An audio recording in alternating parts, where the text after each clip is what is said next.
Remember these guys? They are still social distancing from the public. Reed Road, is the art still there? Yes. 1 year after we found Commissioner Rodney Ellis spending your money to store private artwork with no paper trail on who owns it, there is more to uncover. Ellis knew there were problems as early as September 2019, and he was trying to clean it up. Update agreements with Sam in case he does not own all the art. This keeps me up at night, Ellis wrote in an email. He needs to sign something and notarize it. We need more than just his word. Sam is Sam Najanuri. He runs African Art Global, a company with ties to Ellis's family.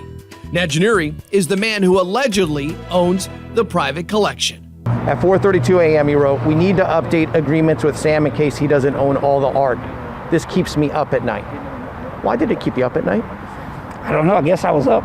He's telling his staff, we've got to cover ourselves here. We don't have any paperwork. KPRC2 analyst Ed Emmett was county judge when Ellis began spending hundreds of thousands of dollars on the shed without approval from Commissioner's Court. You cannot spend public dollars for a private purpose. It's not legal. You can't do it. And this is such a clear-cut case of spending public dollars for a private purpose. In January 2018, county commissioners approved 14 pieces from African Art Global to be displayed in county buildings. We found more than 1,000 pieces stored in this refurbished shed. It's clearly an abuse of office, in my opinion. The feds and the Harris County DA's office launched investigations. We don't know if anything will come of it. But State Senator Paul Bencourt isn't waiting around. He's filed a bill in Austin, which would give the Attorney General the power to prosecute in cases where private artwork is being stored at government expense without public benefit. The buck stops with you, sir. What do you have to say to Harris County taxpayers about this? Thank you. On March 15th, the Senate Committee on Local Government met in Austin to consider the bill. Our investigation shown to lawmakers at the hearing. This has to stop, and that's why I filed the bill. And I agree with you, this has to stop. Because I'm I not... find this as repugnant as you do.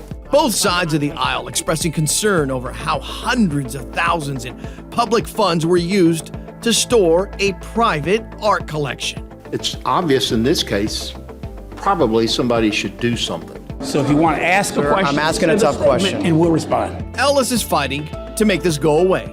He's spent well over 6 figures in lawyers' fees to try and straighten it out, using campaign donations to cover his legal troubles. Are you concerned about the criminal investigation? I know you have, Not at all. I know that you have Rusty Hart as your attorney. Yeah. Not at all. Commissioner Ellis determines how much money the Harris County District Attorney's Office, the same office investigating him, receives annually. But Ellis's attorney, Rusty Hardin, tells me he nor his client have made contact with the DA's office or the feds. Hardin adds Ellis will fully cooperate. You can read Commissioner Ellis's email in our online story under the Investigate section of click2houston.com. Mario Diaz, KPRC2 Investigates.